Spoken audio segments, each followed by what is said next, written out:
Yeah, I mean, it's my absolute pleasure. I appreciate you taking the time to speak to me as well. So let's just, Of first things course. first, just check in really. How are you? Yeah. And are you having a good day? I am having a crazy day and a crazy week. But I'm just about sane, just about. It's just doing a release yourself. Obviously, you could save this for the if we haven't started the interview yet, but doing a release yourself, it's insane.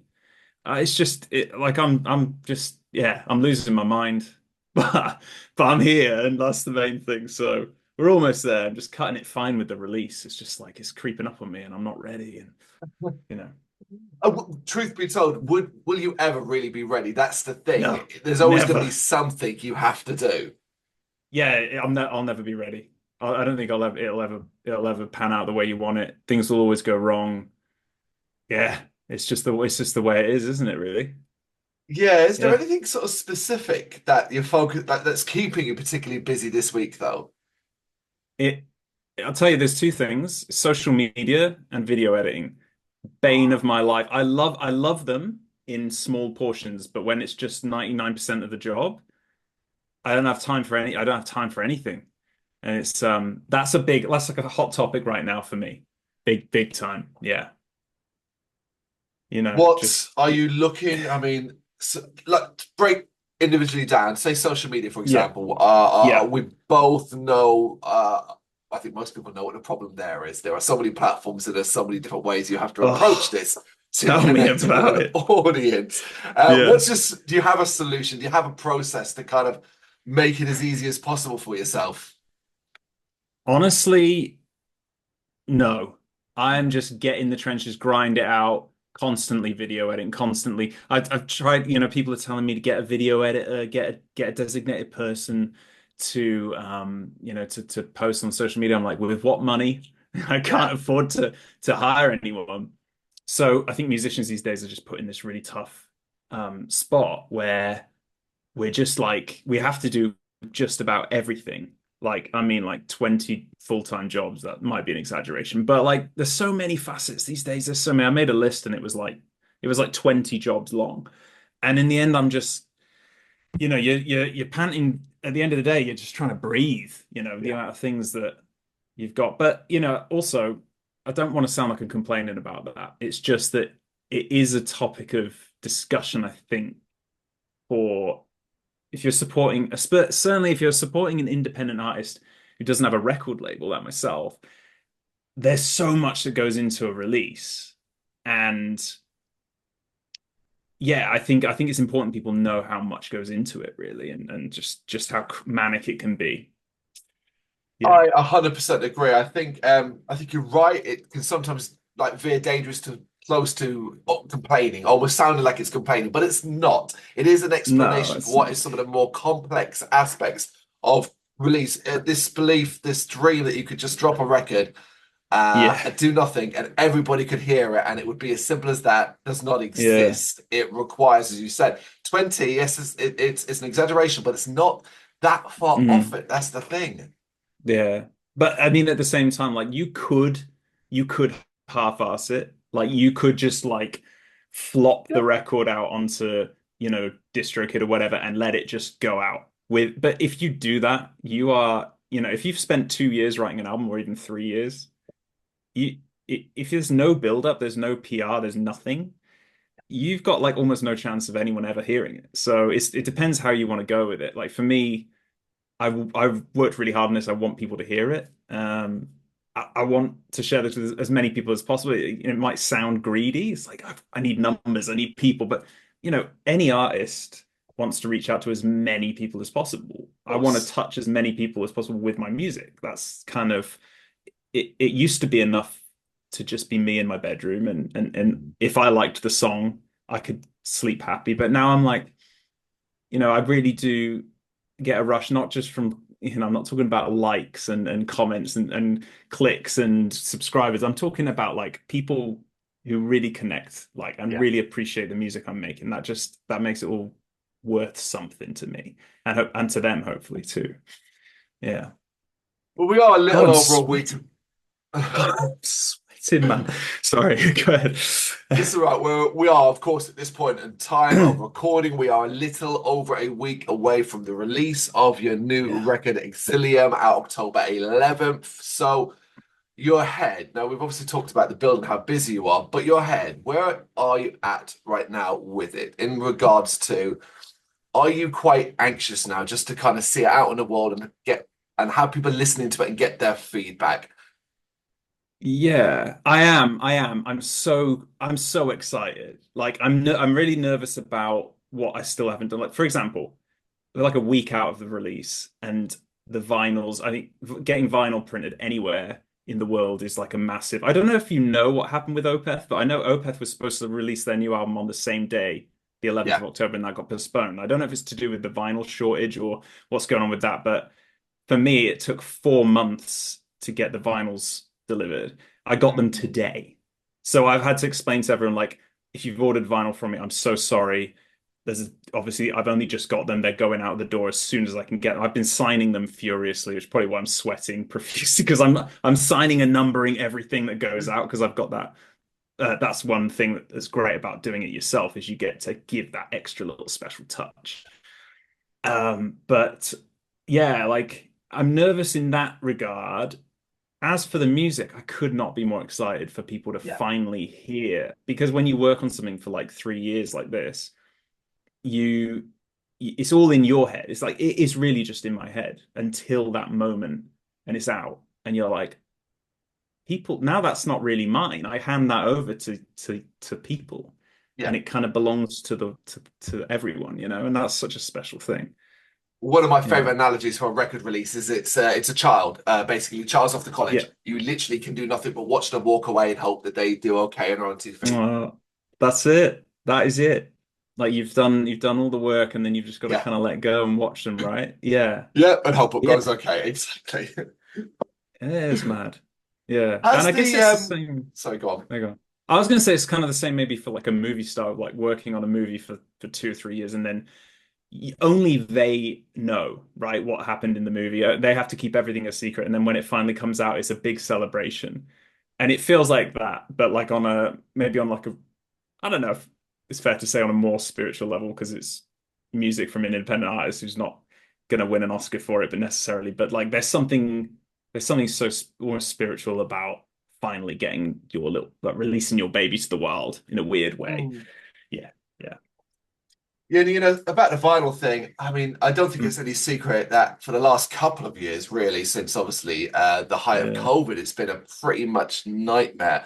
That's My understanding is that it's even worse for an independent or a sort of DIY band that like yeah. you guys are getting it worse in regards to sort of delays and things to say perhaps the bigger artists like Opeth and stuff like that.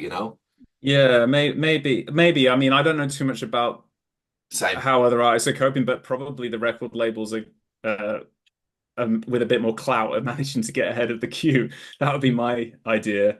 I It would is a think so nightmare. too. Yeah, but at the same time, it's like how many people are out there printing, blobs of wax with music on them? It's crazy that people are even still buying these. And I love that. Like, I love that we can still sell vinyl and people will go, out of their way to buy that. So we kind of have to be like, well, I just really appreciate that anyone wants to buy this from me. So as long as they're happy to wait, a few days extra, unfortunately, in this instance, yeah, I'm it's not sure no such, one has a problem with it, because so yeah. far the response to the record has been very, very positive. We're talking about the singles released here Mm, specifically in regards to yeah, comments and social media content. It's been yeah. very positive. Has that gone some ways to ease your mind as to how you think the full thing might be received? Yeah, absolutely. Yeah, I think the first single was the big, like, first time I've ever done vocals on an album, big drop, like, how are people going to perceive that? I think overwhelmingly it's been positive. You're always going to have critique, and I think more so with vocals than anything. Like, I think that's more of a taste thing. So like it's actually fine if people don't like the type of vocals I'm doing because that is totally up to them. It's a taste thing. And Yeah. as long as I was happy with the result, that's the thing. As long as if I like was like, okay, release it, and then I'm like, oh no, it's not actually as good as I wanted it to be. Like, to be honest, this is as good as I could ever have really hoped it. I think it's Yeah. better than I could ever really have dreamed it to be. Um, so the positive feedback is just really great. It's like it's just like, yeah, thank God it's worked. Because I suppose we all have that negative bias that's telling us that maybe we're not as good as we think, or people are going to hate this or whatever. But it settled some nerves a little bit. I'm kind of stepping out my comfort zone a lot with this record, definitely. Because as a solo artist, I was just doing instrumentals before, and this was the first time Yeah. I like, no, let's do it. Let's do the whole thing, you know? Yeah. Well, and speaking of that, we've kind of got to go back to the earliest point of this record's creation and look at your vision. Um, did you Yeah. have one for when you first set down this road, and was it quite clear? Yeah, it was because this album would never have happened if I didn't find like a project folder on my PC with just loads of old demos on it. And I realized I have like 20 gig of files here made onto a record. And then I Okay. realized I had that was the start of that. And then I realized I was like, these really have to be used. And I wasn't sure to begin with how to use them. And then I've got, I'm running a Patreon campaign, which is really awesome. And that community is so great. And we just got together on live streams and hashed it out. Like we just put all the demo ideas into a Cubase project, like a tower of demos, and we went through one at a time and just picked what would suit a melodeath album, and then maybe what would suit more of the like progressive instrumental stuff like Never After. Let's put that to the side and not worry about that right now. And in the end, it was like, there's enough for at least an EP, maybe an album. And then I ended up writing original songs on top of that and then filling out the gaps and fleshing it out with those guys on Patreon. And it was just like, oh shit, this is a thing. This is an album. Let's go for it. Did you feel pressure to expand upon your originally what you had? So, you think you might have an EP, maybe the bones of a small album or a short album. Did you then Mm-hmm. think, did you feel pressure because of that Patreon thing, or did you just get inspired? No, as soon as you're inspired, I think it just takes it. Like this album, it really like wrote itself, the gaps, because obviously there Mm. were only like demo ideas, and Yeah, sometimes that's almost a full song, and then you fill the gaps. Sometimes that's like half a song, one riff maybe, or one theme or melody. Um, but I never, no, I think as soon as the inspiration strikes with me, it could be 4 o'clock in the morning, I wake up and I have an idea to write some crazy comedy sketch or something, and I'll just go for it. And I'll think it's the best thing in the world. Like you can't stop me once I start going. I've got that brain that's just like, we have to do it. It's no question. So yeah, it was a runaway train. I think the thing that held this album back was, could I do vocals? That was the yeah, thing. It was like, well, this album needs vocals, but in a way it didn't. In a way, it wasn't held back at the beginning because I thought, well, I'll just get one of my friends to do vocals on every song. And I was like, well, I know enough people in the industry. I've got good friends. Even some of my patrons might want to help. yeah. And it was always going to come out in some form, but it just so happens to be half that I was getting more confident with the vocal stuff and deciding, actually, I want to have a good go at this. Maybe I'll do half of each song with a guest. And then I was like, well, marketing wise, that works because I can get a guest. Imagine I can get, some big names on this Yeah, the album. featuring part is a big deal. Yeah, Yeah, like, featuring on, and obviously Brittney from Unleash the Archers featured on track 2, and we had a really great collab together, and that was awesome. There, not many people have asked about this. There were other people lined up to be on the record, and just for reasons, scheduling or otherwise, like it just didn't work out. And I kind of had to do it. Like I just had to do it all myself, really. So it was really, what am I doing? But I just went for it. that's still. I mean, you make it sound so simple to a degree. You just went for it. Like you're talking about doing vocals here. You're talking about I singing know. on an album, and you make it sound so simple. Can you remember? Can you put your mind back to the headspace when it became a no choice decision, as you say? It became I must do vocals for this reason, and what that Yeah. felt like, and how confident you were. Um, I think I was never fully confident, but I just have this like drive where I was really wanting to try. And um I think in this at the start I knew I could make some kind of audible noise, but Yeah. not necessarily this fabled fry scream, which I really wanted to get. I really wanted to get that. And I hit up Mary Zimmer, who's a vocal coach, and had a couple of coaching lessons with her. And I've got some amazing friends who helped me. And it just snowballed. Like started off as, hey, maybe, no one's watching. Maybe I can try this. And I'd be in my car every single day, screaming my head off, people looking at me like driving their car, looking at me, going, what the hell's this guy doing? And I'd just be screaming, wherever I went, as much as I could practice every single day, I reckon for 2 years. And I was recording in that period. And where I started to gather a bit of momentum was I'd record each song, but then when I got to the end of the album and I thought I'd finished, I'd suddenly be way better because I'd practiced for another 6 months. So I'd go, shit, now I have to re-record the whole album again. So I'd kind of keep going around or just filling in verses here and there that weren't as strong. And then I'd be like, oh, I'm now gonna need to do that again, and now that again. Now I know, and now I've unlocked this different type of scream. I can do that, and it was like it was a work in progress. Like it just kept on getting better and better, and I've ended up somehow becoming a vocalist. Yeah, I don't know what to tell It you. almost seems like there would be no end point because ultimately that's an area, like all areas, I guess, of a musician, Hmm. of a creative, is that you're constantly developing, you're learning new things, and that Yeah, as you go on, you will continue to improve, get better, new yeah, skills, and all of that. So, how on earth did you find a cutting off point? At what point did you decide, okay, this is good yeah, enough? yeah. I think it's just my impatience. I need things to be finished. That's a problem, a genuine problem I have. If someone says just before I went to bed, if I accidentally look at an email just before bed and it's something I have to do, oh, the anxiety, I can't sleep. I need things done. Like I need conclusion on things. And I think that's where it was getting to a point where I was like, I need this album to be out there. I'm just so frustrated people haven't heard these ideas and I want it. And I think also I kind of settled on a sound. I kind of got to this point where I said, that's actually, I think, as good as I can do. Like at least now, Yeah. within reason. So it felt right. It just at some point it feels right. But I understand like a lot of people, I think you're right. You're kind of tapping on something that I think a lot of people suffer from, which is they never stop working on something because there's no deadline. So you get everyone's got that friend who makes an EP in their bedroom for 12 years.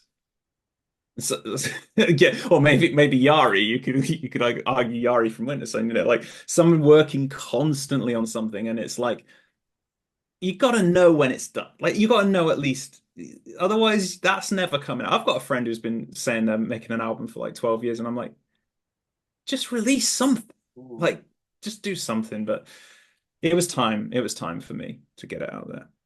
You are Yeah. incredibly blessed to know that. As you said, I feel like I talk more to artists and bands who struggle to know when it's time compared to speaking to someone who knew it was time. So it's fabulous that you Uh, had that. yeah, that's good to know.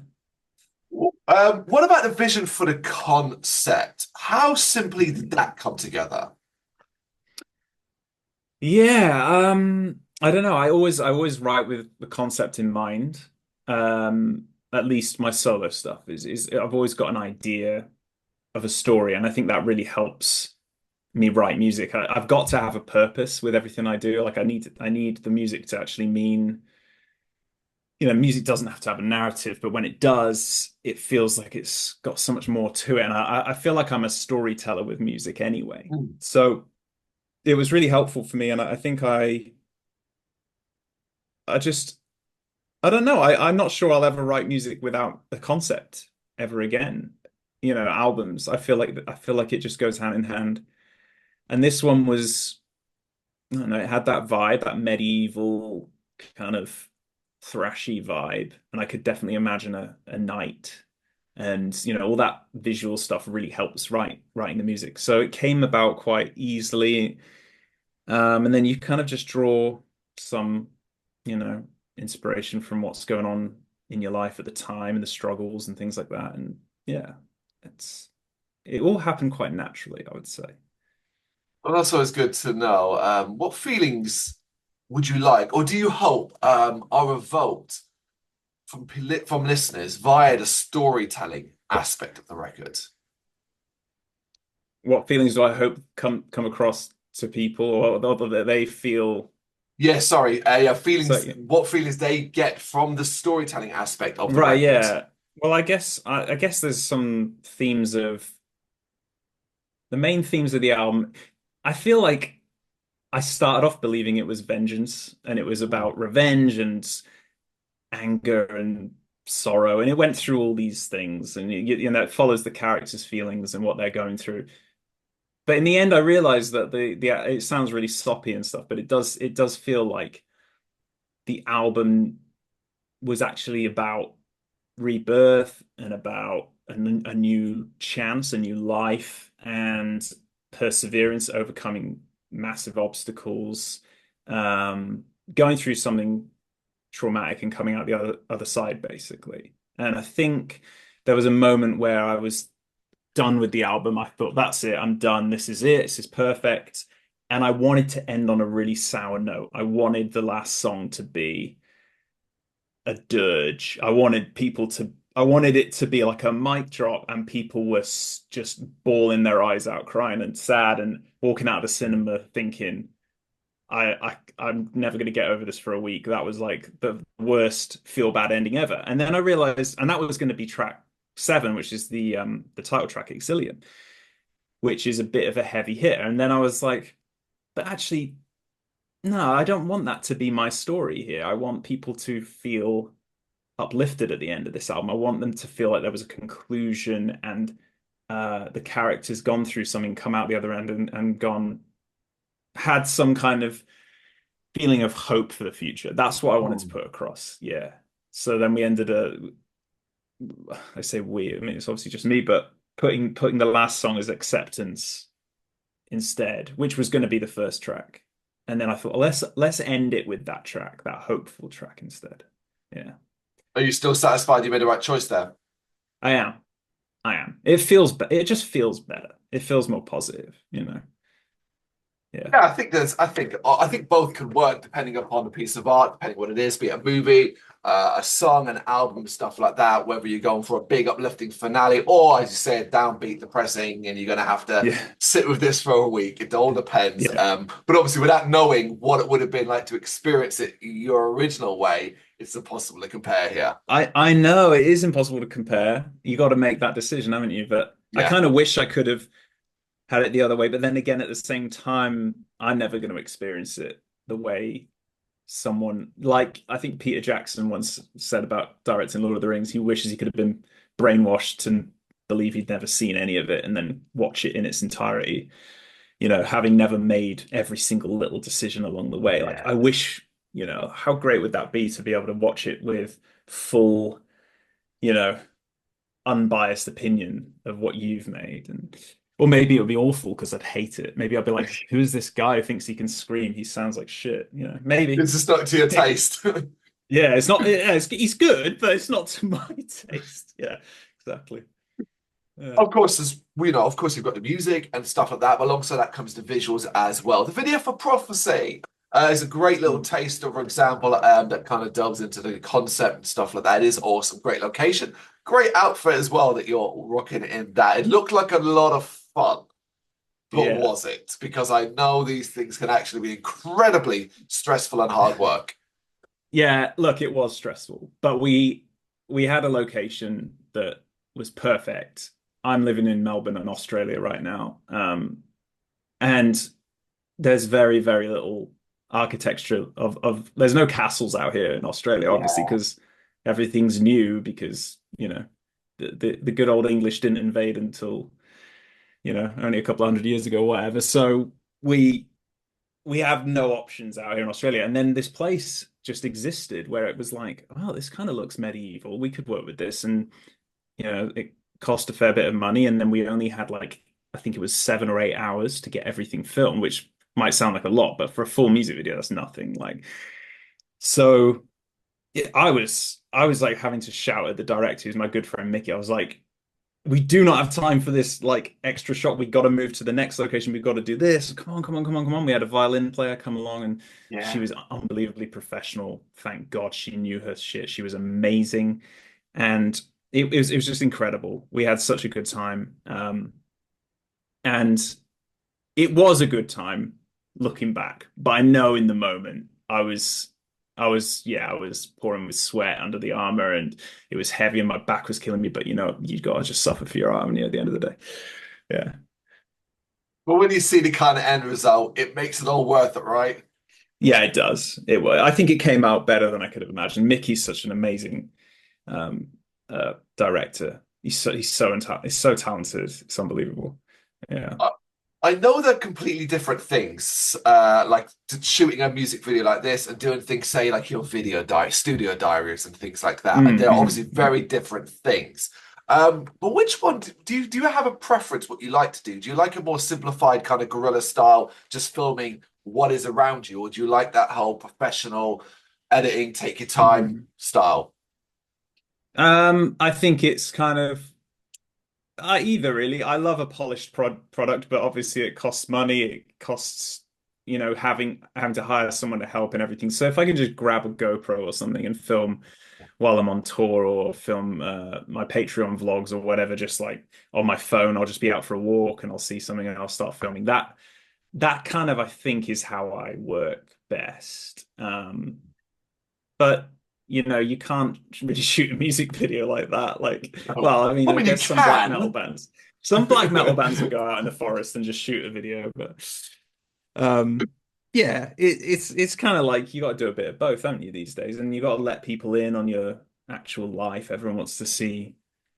No one's actually people more interested, I think, in watching you like just take a shit than actually do the thing, make music and stuff. Maybe not take a shit. That's a bit crass, but I know what you it's fun to mean. let I people know what in. you mean. Yeah. It's pulling the curtain back. It's become quite an important part these days, but it's also an area Mm. that I still find many bands and artists are super uncomfortable with doing. Yeah, they It are. feels Yeah. like you might be comfortable with it just based off your content, just looking around through Yeah. your channels and Mm. stuff. But are you? I am. I think, yeah, I mean, look, I am much more than most people because but I think the whole rock star wearing shades and fake name, alias, and and just like you can't be that mysterious character anymore. You can, but there's not many people who are pulling it off.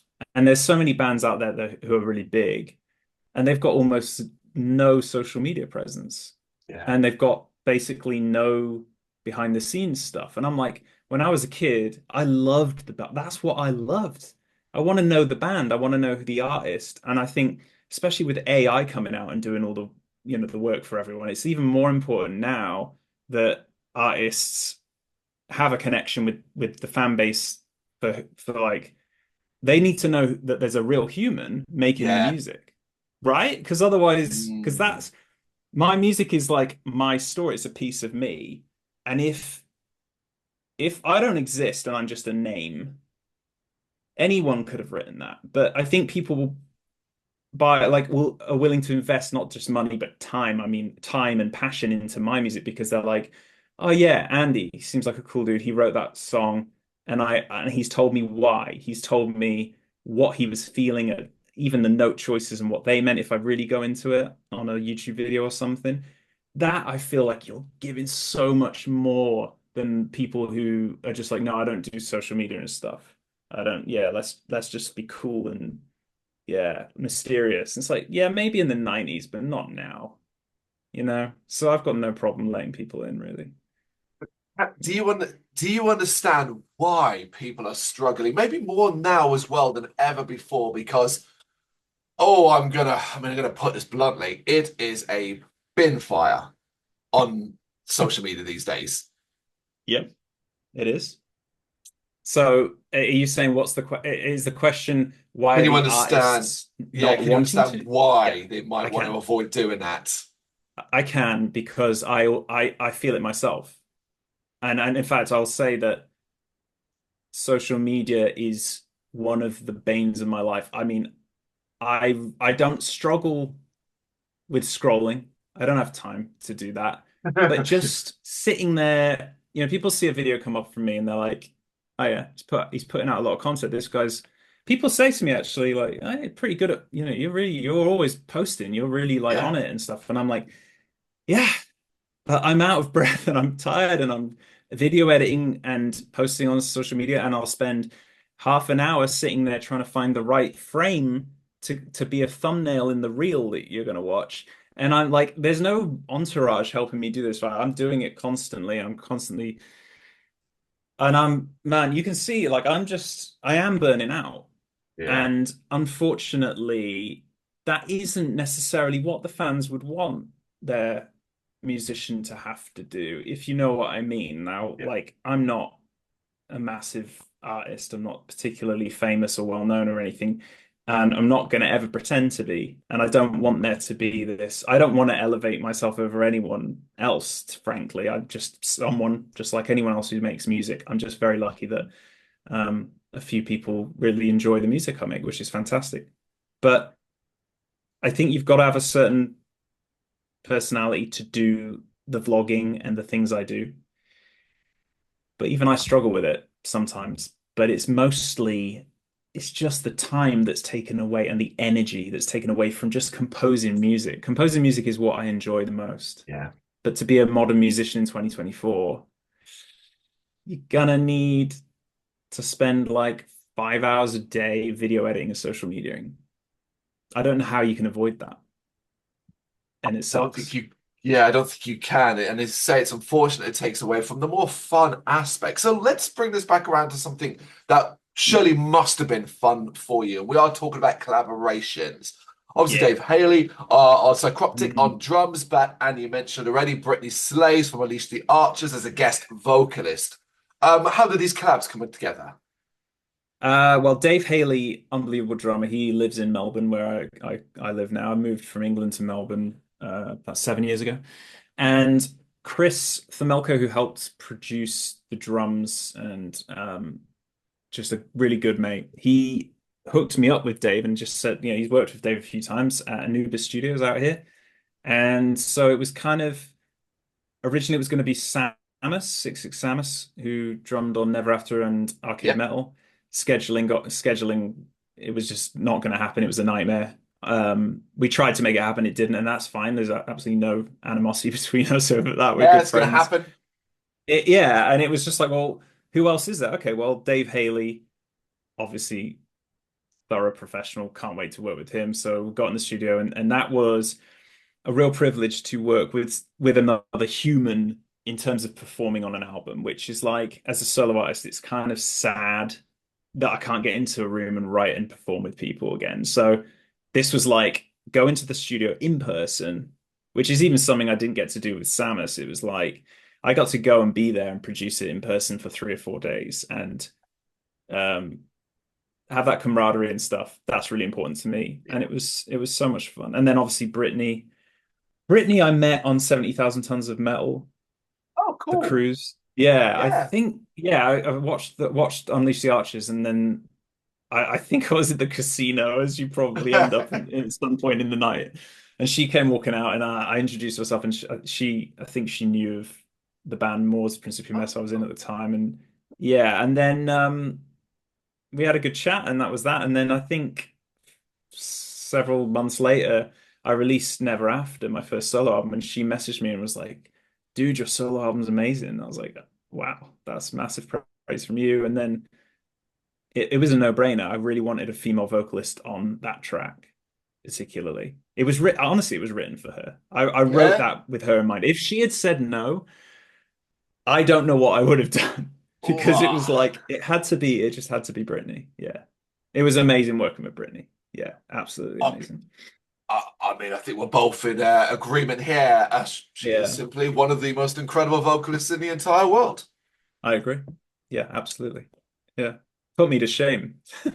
Well, I mean, it's not a fair comparative It's not either. a fair So, comparison, no, it's not. But it was also an honor. But also, you asked me if I was nervous at any point. I mean, I was nervous going up against Brittney in a vocal collab, you know.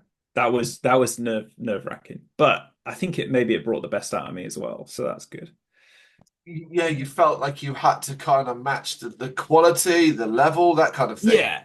There's no match in that quality, but Yeah, there's a we sense had to of try. I absolutely can't half-ass this. I wasn't gonna, but you know what I mean. It's like, okay, I got to step this up even more. Let's go. Let's do it. Let's make something special. And she really, at least unless she's lying to me, she seems to really love the track. So I'm stoked. Stoked to have worked with her. It is a fantastic track, but it's one of many fantastic tracks on this album. You should be incredibly proud of what you've done here. It Oh, is thanks so much. your shining glory at this stage of your career. Until the next one, of course. Oh, So, with thank you that in so much. mind, no worries. What would success for Exilium look like for you? Well, a Grammy couldn't hurt, Carl. All A right, yeah. Grammy couldn't hurt. No, I'm joking. I'm joking. I mean, that's never gonna happen. But success is such a difficult. Success for me is just the ability to carry on doing what I'm doing, honestly. So if this album helps to sustain what I do, and obviously it is reliant on people supporting the music. So if anyone wants to buy the album and support an independent struggling artist like myself, it would really help. And that's all I don't have grand ambitions. I just want to be sat here in my home making music. That's all I care about. And if I can avoid going back into a 9 to 5 job where I don't have the time to do music, that's really my goal. That's kind of my life's work now is to just do this full time. I don't need much else, man. I just want to make music. That's it. Incredible. Okay, but let's look a little bit ahead then. Obviously, the album comes out on October the 11th. We are at the end of 2024. So you may not have much in the way of plans outside, of course, of promoting and pushing the record beyond the release. It's not like we get to October 11th and the work stops. It continues for No, many I months know, I know. into 2025. But I do want to kind of break down if you have any particular big plans that you want to sort of mention here, and what might be a goal you're looking to achieve in 2025. It's funny. I just feel so burnt out, honestly, that I don't even feel like I've got a good enough answer for you. I No. think getting this album out is a big milestone for me. I'm doing vocals for the first time. It's the third solo album. It's like it feels like a big deal, but it also feels like I need some kind of break. I'm not saying from music, but I'm saying I do hope I hope a month or so after the album's out, things have died down a little bit. I'm not posting on social media every single day, but making video content until 3 a.m. every night, whatever. Maybe just take it chill. Like actually look after my health a bit better than I am. Yeah. And yeah, take a step back and look at everything after that album drops because I don't know what will happen. It could flop, could do really well. Um, you can, like you said, we just do our best and then we kind of it's up to the universe. But I think take a little bit of time to recoup, and I'm sure I'll laugh if I look back at this next month. I'll be laughing because I don't think I'll do that. But um, I think going forward, my plans are to try and get some more work doing video game music again. Yeah. Try and land a few, do some new soundtracks for games, maybe. And I am furiously still working in the background at Never After 2, the sequel to Never After, which was my first solo album. So I've always got something going, man. Like I've always got something I'm working on. So I think the reality is you're never not going to be busy, and that could be a nah, good thing and a bad thing. But as long as you're happy, that's all we all want. yeah, yeah. But Andy, I just want a couple of minutes of your time. So at the end of the interview, we have this section. This is Ozzy Osbourne, and in his head are random cards of everything and anything we chose to ask.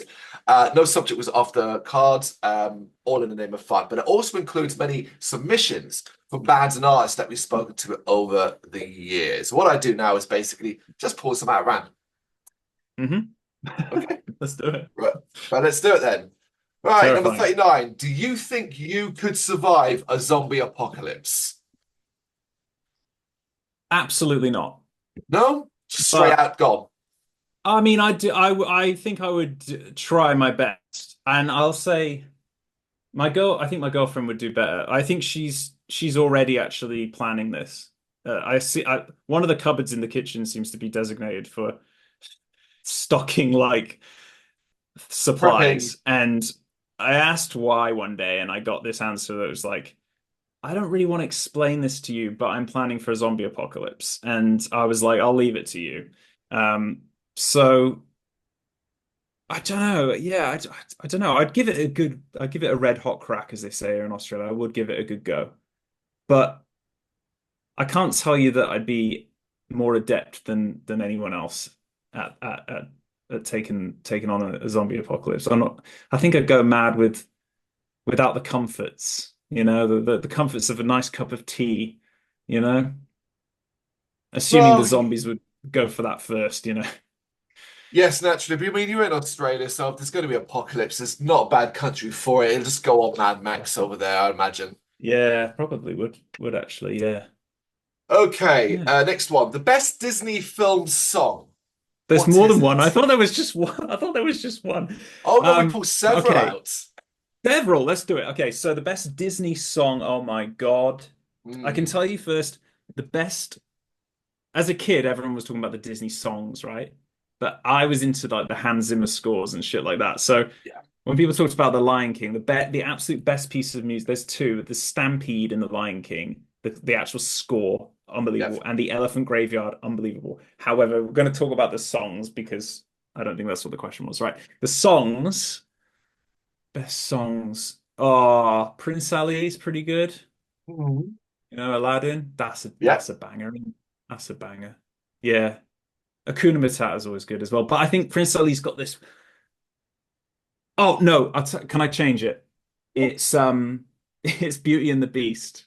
It's the start where she's walking through the village. Oh, what's that called? I know. I don't I know. Belle. forget. It's a song about Belle. She's walking Yeah, around and there's a guy talking about baguettes. I love yeah, it. yeah. I Oh, look, absolutely love look who that. goes. That girl. Yeah, I know. Yeah. Yes. Yeah.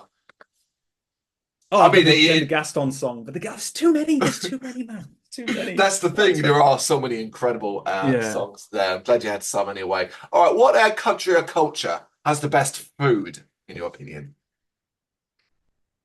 Oh, I mean, look, I can't say England because we're renowned for having the worst food. But of course I would say that, but let's try. I'm gonna say I think Japan. I love Japanese food.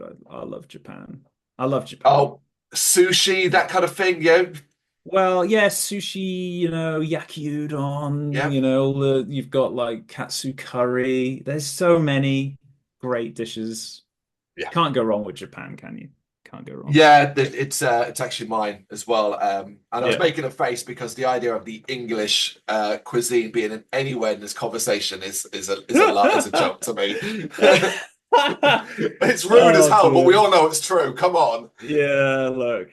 Well, I can't, I mean, Yorkshire pudding though. I do miss a good Yorkshire pudding. But anyway, I'm not going to try and defend that right now. No, fair enough. Do you believe in ghosts or spirits? No, I don't. But I'm trying to find a way to interestingly answer that question without just no. And I don't know. I don't think I can answer that any better than that. No, I don't. It's if it is as simple as that, it would be my answer as well. Mm, It normally does, as you say, turn into a oh, most people answer with not being too sure kind of thing, and that's how it leaves there. But I like a definitive answer to that question. Sometimes it's a no. So mm, like, yeah, it's mhm. as simple as that. Move on. Let's go. Yeah. What is a fandom that frightens you just a little bit? Fandom. Yeah. Gosh. I mean, the furry thing's a little strange, but also I think it's totally fine for them to be doing whatever makes them happy. I don't want to Yeah. alienate anyone there. Yeah. Um, I can't think of any. What would you say is a fandom? I Well, some of mean, the answers we've had in the past that kind of always jump out and have been, oh, have been really good. Like some Marvel and Star oh Wars is yeah. always a big when it comes out. But a most recent interview, which was done with Party Cannon, uh, the the sex industry was an answer. So one of the Okay. members spoke about working in that previously. So he used that fandom and the conventional side of things as a quite an Mm. incredible, unique answer to that. Mm. I'll say. Yeah, I don't suppose I have a problem with with the sex industry as a whole. Not that I'm particularly well versed. At least Of that's what I'll say course. on this interview. Yeah, fandom. I don't know. There's probably some that I'm just not thinking of now. Maybe bands and things that I'm just like, what is going on there? But no, I can't think of anything. We'll stick with what I've said, I guess. No worries. I got a few more for you, three more. Yeah. Matt Noble, the guitarist for Alonia, asks, if you could travel anywhere, be it real or fictional, where would you go? Oh wow. I think I'd go to my past and I would go back to being carefree as a 7-year-old boy. I'd just go back to riding my bike with my mate and doing all those things. And yeah, I think I don't care about visiting other planets. Uh, I mean, that's cool, but I think if I had this option, it would just be to just to see how it was again, go back and just relive certain things. Yeah. Second last one. What is a current trend you would like to see disappear? Oh wow. I actually have a great answer for this. It's the polarization of the war on the internet where if someone says something you have to say the opposite. You have to, this weird thing that's happened, there it's I don't understand it. I don't understand why people can't hear what someone says and say, "Oh, interesting that that's how you feel on that subject. I feel something else. That's fine." But the reaction is like people just react as if their amygdala just takes over and they become this like reptilian madman. It's so strange to me. I don't understand. Like, I really don't understand. There's nothing someone could tell me where I would feel the need, even if I was disgusted by what they said, I wouldn't feel the need to be outraged on the internet and start bashing the keyboard. Mm. It's mad. Like, you'll see any post and go to the comments and it's just chaos. Like you said, what did you say? It was a bin Bin fire. fire. It's a bin fire. But isn't it crazy? And it's Yeah. similar to road rage. I find it similar to road rage. You see people like going absolutely mad behind the steering wheel, but if they were out of the car, they'd never do that. It's like this weird personality disorder that we most people seem to have these days. I just think people need to calm down and actually just just just let it go, man. This is a And I guess, subject we could talk for a lot longer about because I've got yeah, strong opinions myself about it in regards to sometimes I think it's not so much people's fault. I think it's the world we live in and how stressful and high wired and yeah, everything is. But you're absolutely right. yeah. The sky is blue, should not be a row, but somehow the sky being blue turns into a row. Exactly. Exactly. So I don't know if that's classifies as a fad that's going on right now, but it certainly seems to be the way things are going. And unfortunately, I think that's not a good thing for humanity, really. Great. All right, lastly, considering it is Spooky Month, this turned out quite nicely. What is a horror movie you always enjoy watching? I don't watch horror movies. I won't sleep. I won't sleep. That will mess with my head. But as a kid, you know what's funny? As a kid, my mum, she would just put horror movies on, and I would honestly, it was just ridiculous. It was really strange. It's like she was trying to traumatize us. So I've seen some absolutely dis like very disturbing things at a young age, Yeah. and I don't know why I watched those things. I don't seek that out though, so I can't answer by saying any particular movie because I wouldn't watch them. But I mean, as a kid, I watched The Shining. Mm. That did it. That did it. So Mm. I'll say The Shining for traumatic nostalgia sake. Let's go with that.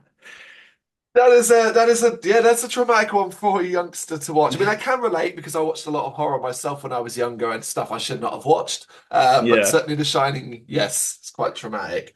Um, yeah, Andy, I actually want to ask one more, but this is from a personal thing, if you don't mind. Not from the head, it's just something I want to ask because, of course, you yeah. have another involved. You briefly touched upon it, which is video game music. Outside of rock Mm, and metal, the stuff I listen to the most is video game scores. I find some of the awesome. most credible music ever created, and I love what you've done as well in that sphere too. So I'm not going to ask you which is your favorite or anything like that, but what I do want to ask you is a recommendation. If someone came to you, say myself, and said to you, give me a recommendation for what is a fantastic video game score that you thoroughly enjoy, no matter how many times you listen to it, out of playing the game as well. You can listen to it on its own. Yeah, What would you give me? yeah. I'll say two. One, the absolute all-time is Streets of Rage 2. Streets of Rage 2 soundtrack. If you Incredible. want it, yeah, absolutely incredible. For so many reasons, it's so many emotions, but it's also, it makes you want to, get up and do stuff and move around.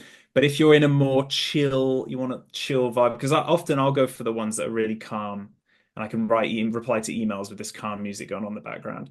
Yeah. I would say Ori, and the Blind Forest, or Ori, the Will of the Wisps, whichever, Damn. I absolutely love those soundtracks. Gareth Coker is the guy's name. Absolutely amazing music. So check those out for sure. Incredible choices. Fantastic. I knew you'd have a great answer to that. Again, it's something I'm not sure we could wax lyrical about, but we have got 50 minutes. And considering you're so busy, thank you for giving me that time. Just to remind everybody, of course, that Exilium, it is out on October 11th, 2024. Make sure you check this record out. It is fantastic. Your best work to date for now until the next one. Andy, I really appreciate you giving me your time. Thank you. Thank you so much. I really appreciate it too. Cheers, buddy.